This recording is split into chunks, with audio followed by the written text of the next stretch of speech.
This one discipline, identifying and assigning, transforms the entire leadership meeting from emotional venting into focused problem solving.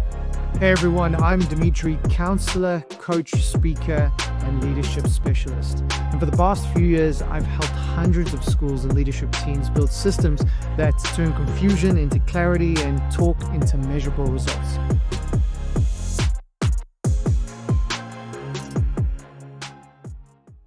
Now, here's the thing. Most leadership teams don't need more time. They need structure, right? Because structure ultimately creates calm, and calm creates results. And if you're sitting there thinking, we have structure, well, that's good, but the question isn't, do you have structure? It's, is your structure that you've got effective?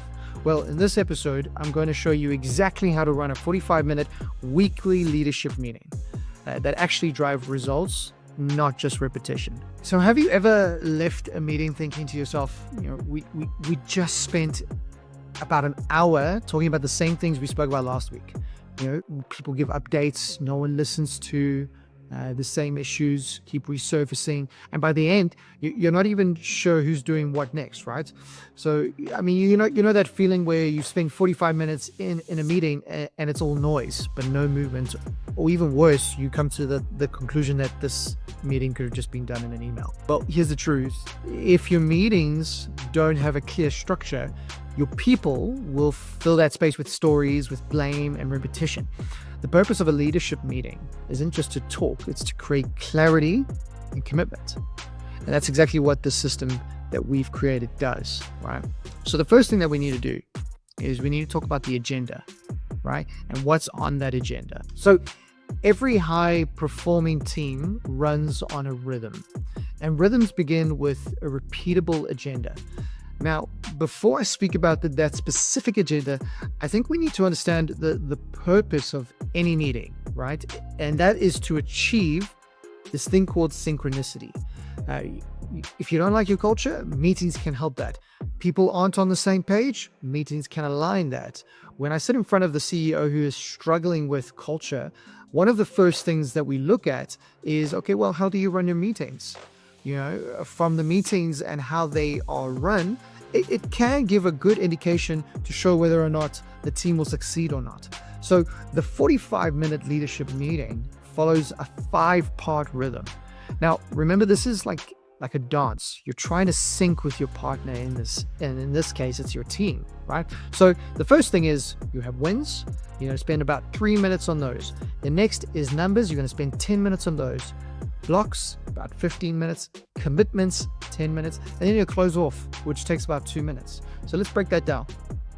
So when it comes to your wins, you have to spend about 3 minutes on this. And you always want to start with your wins. Why? Well, because, positivity activates this learning part of the brain. When we open with success, we remind the team that actually, hey, we're progressing. There's goals. Something is happening. Say something like, last week's mentorship program launched with 85% student engagement. Congratulations. Well done, guys. That's amazing. Or even like our new incentive system was rolled out across all departments. Well done, guys. Glad we got that through. Starting with wins resets that emotional tone of the entire team. You're not starting from a place of stress where most people are coming from, right? You're starting from a place of strength. Now, when we go into numbers, you're going to spend about 10 minutes on this one. After your wins and after you celebrate it, you move straight into this section. This is where leadership becomes measurable, right? Each leader reports on 3 to 5 metrics, not stories, not feelings, numbers and metrics. If you run a school, metrics such as enrollments, attendance, maybe budget variance, staff well-being metrics, client or staff satisfaction. It's up to you what type of KPIs or which KPIs or metrics you want to focus on, but you need to focus on them, right? Numbers tell the truth, and that's basically it, right? They reveal patterns long before crisis shows up. This isn't about a blame, it's about visibility, because what's measured can be managed. Simple as that. Step 3, when it comes to this section, it changes everything. The blocks are the barriers that stop progress. So if you want to go around the table and ask each leader, and everyone is a leader in that room, because even if they don't have anyone to lead, they still have to lead themselves to achieve the things that they need to achieve. John Maxwell said, the point of leadership is to produce leaders. You can ask something like, what's one thing standing in your way this week? Your job isn't to fix everything in the meeting. It's to make the problem visible so that we can preemptively deal with them as best as possible. So you list the block, you assign an owner to that block, you agree on a due date. This one discipline, identifying and assigning, transforms the entire leadership meeting from emotional venting into focused problem solving. And when you track blocks weekly, you'll start to notice your meetings actually move faster. Because people stop recycling the same issues, and that's just what you want to achieve. You want progress. You don't want to keep recycling things. Okay, number 4, commitments. Right now, here's where accountability becomes a reality. Each person states their 1 or 2 key commitments for the week. For instance, I will finalize the staff training calendar by Friday, or I will meet with the operations head to resolve the transport issue. These are short, measurable statements. No fluff, no going into too many details. It's just a plain commitment. And here's the key. They're spoken, aloud, and written down. That public declaration creates peer accountability. It's no longer personal, it's professional, right? Next week, you simply check back. Was it done? Yes or no? Simple. Then number 5 is the close. We want to spend the last 2 minutes on this. End with a checkout. Go around the table and ask, what's one word for how you're feeling leaving this meeting? You'll hear words like good, clear, aligned, focused, motivated, excited. But sometimes you'll hear words like, I'm a bit confused or unsure. And that's exactly why you do that close. Because the last minute gives your people permission to clarify anything unresolved, right? And get a position to move forward. And that's it. 45 minutes, 5 sections, total clarity. Now, step 2, the roles we need to assign. So even the best agendas fail if everyone's talking over each other. So we need to assign 3 simple roles. The owner is the first one. This is the person who runs the meeting. They keep things moving, ensure participation, and maintain the focus. The owner isn't always necessarily the boss. They are the facilitator. Their job is to create progress, not control. We want to assign somebody to step up and learn to lead and give them the space to achieve that. This also helps you to see who will be incredible people for investing in the future, right?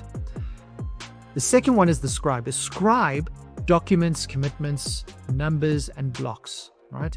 They capture what's said. So nothing falls through the crack, because if it isn't written down, it didn't happen. Keep a shared document on screen for everyone to see. Transparency creates alignment.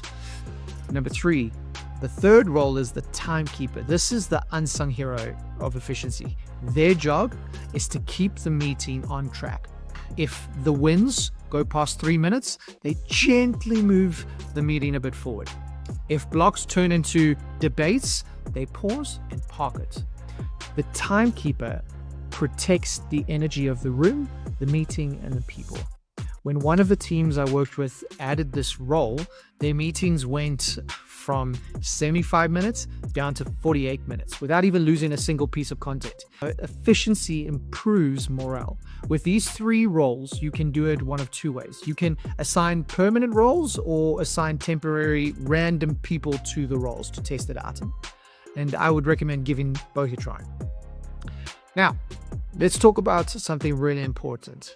One of the most underrated leadership tools, and that's the scoreboard. These are technically not like KPIs, but they are presented in an appealing, less scary kind of way. If your people can't see whether they're winning or losing, they'll disengage. A scoreboard makes performance visible. You can use a simple spreadsheet or a 1-page dashboard. A good example of a format is just color-coded. Green for on target, yellow for needs attention, and red for at risk. You don't need 20 metrics, just ones that move the needle.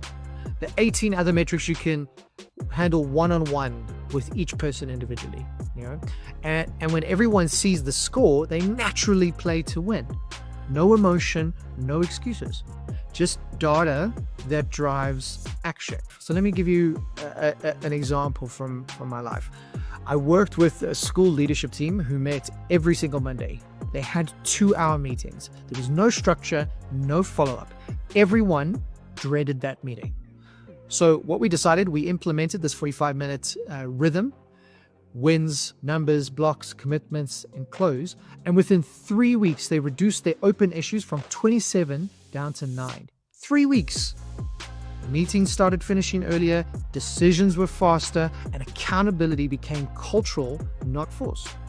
The principal told me eventually, it feels like we finally speak the same language. And I said, yes, that's exactly it. That's the power of synchronicity. That's what happens when you replace chaos with clarity. So to close it off, structure gives direction, roles create accountability, scoreboards drive focus.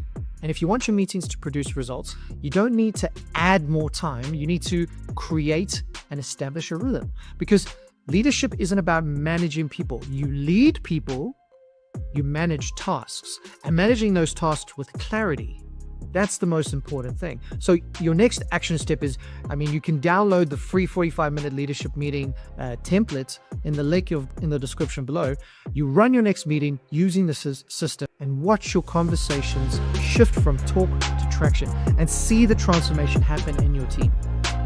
I'm Dimitri, and this is a practical psychology for leaders who want to build. See you in the next episode.